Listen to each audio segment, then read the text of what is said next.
Hello everyone, this is Kurta giving you a shoutcast between Select and Dimaga here on Blistering Sands. Select spawned as the blue Terran player.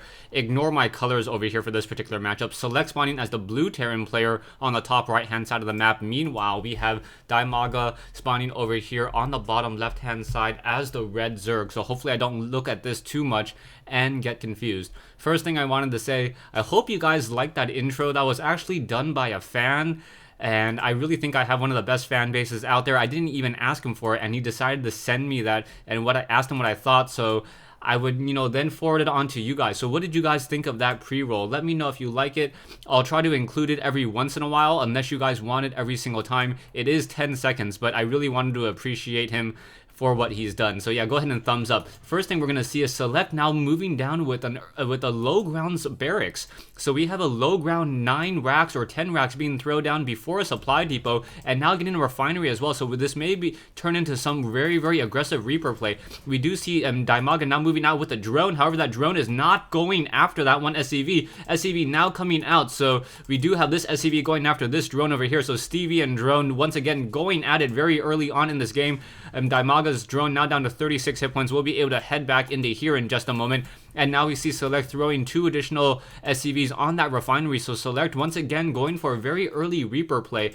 As this barracks completes, we should have enough gas for that Tech Lab in just a moment. There we go. Tech Lab now gonna be placed down and now no longer being supply locked either. So this one SCV now gonna move out in order to do some scouting. So very, very interesting play by Select already. So Select going with a very, very aggressive Reaper harassment. Meanwhile, back over here, Dimaga, very smart, going for an earlier spawning pool and that metabolic boost, not going for an early hatchery. An early hatchery would just be suicide in this situation as a Reaper now being trained. One of the things important to note is that the Reaper time is now 45 in order to be trained and to be built. Back over here, this Tech Lab may be researching that Nitro packs in just a moment as well, or Select may decide to double train some Reapers and then later research that Nitro pack. No, I take it back. Now researching that Nitro pack. Nitro pack takes 100 units of time. Select will be able to get out one Reaper. The second Reaper will be coming out in a moment as well, as this Reaper should be trying to do some engagement. Now this one SCV over here not throwing down a bunker of any sort, and now we see some Zerglings already out. So this Zergling already out, so those 3 or 4 Zerglings will be able to put pressure on this one Reaper. That Reaper, however, we'll get that Nitro pack research in just a moment. However, the spawning pool metabolic research should be coming in just a moment as well. So what's going to be happening? We do see one bunker now coming into play. Zerglings now going after that SCV. However, one Reaper now being microed. Will it be able to take down more and more of these Zerglings? So 2 Zerglings already down, and are we going to get a 3rd Zergling as well as the SCV moving over here towards this bunker? This is game 1 in a series, so we do have one Reaper sitting over here. Now more Zerglings trying to return back home, and now one Queen will not be able to stop this bunker all too easily. Perhaps that Queen will try to drop a creep tumor. One of the ways that a Zerg player is able to deal with that early bunker harassment is by having the Queen aggro and take that damage from these Reapers, and then have the Zerglings try to surround and take it down. We do see 2 Reapers currently sitting here, one SCV now activating this El Naga Watchtower, as we have a 3rd Reaper now being trained up as well. So we do have 3 Reapers out, and now even more and more barracks being thrown down by Select. So Select continuing to go for a mass barrack strategy. Back over here, we now see one Zergling moving out. There is one bunker here, but that bunker has nothing in it. So that Zergling testing the waters and realizing that there's nothing in that bunker, now starting to peck away at it here. However, we now see some Reapers with that Nitro packs now moving in. Will that Reaper with that Nitro pack really be able to deal any real damage? No. That not able to deal any damage, as there are 2 Queens, so 2 Queens will be able to start transfusing each other, and Dimaga now getting the necessary Roaches. So Roaches as a counter to Reapers, and now Reapers will be able to finish off that one poor Zergling there, and that bunker in that position. And now one Roach, however, going to start splashing away at this bunker. 15 damage per attack after you account for that one armor. Select being very smart about it, deciding to try to salvage those minerals instead. And yeah, so able to salvage those minerals as another bunker being thrown down here. So very nice play by Select so far. We do see 4 Reapers currently in play, gonna throw up that production tab now. I believe that was Stimpack. No, it was not Stimpack. It was something else that was light blue. I'm not 100% sure what that was. I thought I saw Stimpack being researched for a moment, but however, it was canceled. Back over here, we now see Reapers moving out. A couple of roaches here, so the Reapers will be dancing with those roaches. 4.5 range versus 3 roaches scampering about, trying to keep within that range. However, do not want to fight back. And now one roach, very low on hit points, deciding to pull back. Roaches naturally have 1 armor, so these Reapers are only dealing 6 damage per attack. So trying to micro those roaches against these, micro Reapers against those roaches, dancing back and forth in this particular instance, and able maybe perhaps to get down that one roach down to 36, 31 hit points, and once again pulling back. However, once they are on that creep, the creep does allow them to get almost a movement speed of 3. Now going after this hatchery instead, so dancing around this hatchery here. Reapers have a range of 5 when they're using their D8 charges, so now once again pulling out. Reapers, Marauders now being masked up as well, so Select going from a mass Reaper to a mass Marauder, and I really like this unit switch by Select. Select, by changing into Marauders, will be able to deal with the roaches. However, we should probably see a lot of Zerglings coming out in just a moment. Well, that one creep tumor was taken down, so no additional creep tumors will be able to be laid down here. So Dimaga now sitting with a couple of Zerglings, 1 queen here, another queen now being transferred over, and now a few roaches down, and we are now going into Spire Tech.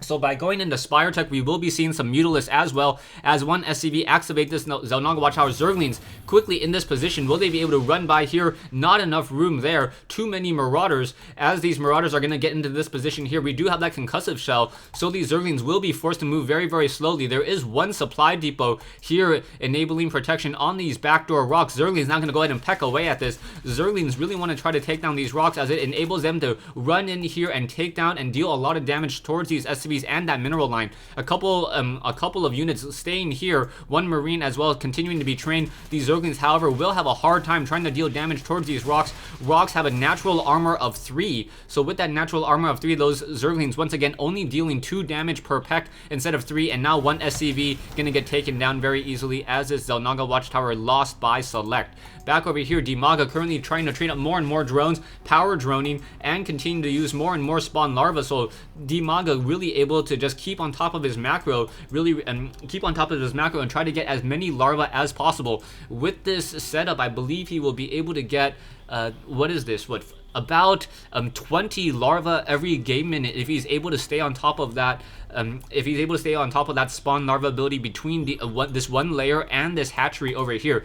However, with that scanner sweep, he does see that there is already a layer up, most likely knows that there is a spire up already, and now with Mutalisks being trained, we'll see how Select responds. There is a good group of Marines, however, with no medevacs in sight and only 1 engineering bay going down, it looks like the Mutalisks will be able to dominate the air for quite some time. Not too many Marines as I currently look, only 12 Marines. However, there are currently 5 Mutalisks and 15 Marines and no reactor anywhere to be found, so it'll be very difficult to try to mass up any Marines for Select. Select not getting the level 1 weapons upgrade either. We do see 1 Overlord here and now a group of Mutalisks in the center of the map. Dimaga trying to gain control of this map. Really, Blistering Sands is more of a Zerg map in my opinion, just because of the number of expansions and how difficult it is to try to keep track of every single one of those expansions across the map. You can try to take this expansion here or this expansion here. These both center locations really play well for a Zerg player, as they are very, very far away from each other,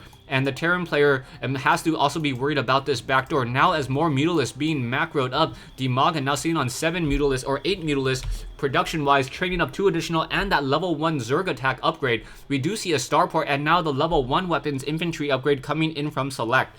So as this army now continues to be more and more macroed up, I'm sorry, it sounds like there's someone behind me, but I think it's just the rain that's going on outside in California today. And more Mutalisks currently being macroed up here. We do see some Marauders and Marines down here, and not much going on. Select now trying to get more and more minerals. Taking a look at the harvester count, 43 harvesters for Dimaga versus 38 for Select. However, Select does have the ability to call down 2 mules at a time, so that will give him a very, very strong economic advantage. However, he is behind on gas, only mining 224 off of 2 refineries as opposed to the 4 extractors of Dimaga. We do see another hatchery coming in from Dimaga as well. So Dimaga now going for an additional hatchery here, and now an evolution chamber. This will stop any sort of Hellion harassment that try to come around this side, and now an infestation pit being built in the back. Mutalisks now coming in will be able to take down this 1 missile turret. Very, very easily done there as these Mutalisks once again pull back. So these 4 Mutalisks now going after these rocks. No, not going to go after those rocks. However, it should be able to, with that range of 3, be able to take down these rocks while being far enough away from those Marines. Back over here, now trying to test this front door a little bit, letting that splash damage and that glaive worm now finish off more and more of those Mutalisks. However, that 1 bunker full of Marines able to take down a lot of these Mutalisks. So Mutalisks down to 6 Mutalisks here. Marines trying to stim, trying to catch up. If these Mutalisks stay in this position and continue to just splash this damage down, a lot of damage can be dealt, a lot of chain damage, and even dealing damage towards this bunker while staying outside the range of 6 of that 1 bunker here.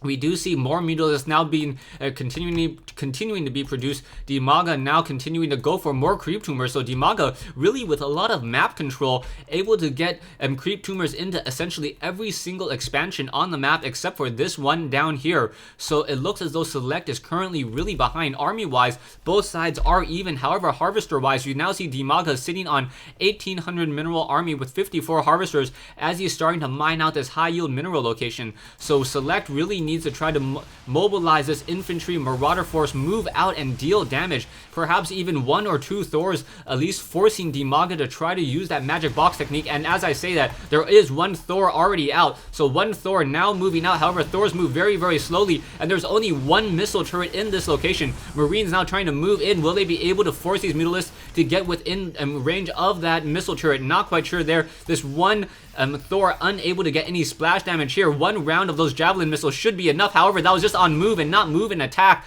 and really, really bad play there by Select. Could have been able to deal at least 48 damage across a very, very tightly grouped use of Mutalisks there. And now Dimaga, realizing that there is a Thor, will be utilizing that magic box technique, enabling these Mutalisks to not take splash damage from that Thor. 1 Select here, sorry, 1 unit by Dimaga here, 1 Zergling at the Xel'Naga Watchtower, activating it, enabling even further sight. Doesn't even really need the Xel'Naga Watchtower. Creep tumors are doing a plenty good job already. We already see the army size 3750 versus 3000. Select has level 1 weapons upgrade on the Thors and on these Marines as well, getting the level 2 weapons upgrade and another command center being thrown down, hopefully to try to take this high yield mineral location. Currently 3 bases to 2 for Dimaga, so Dimaga, as long as he's able to saturate this high yield mineral location, should be able to take this game. Dimaga also has plenty of map control. As soon as he gets these creep tumors down over here, it will force a lot of scanner sweeps in order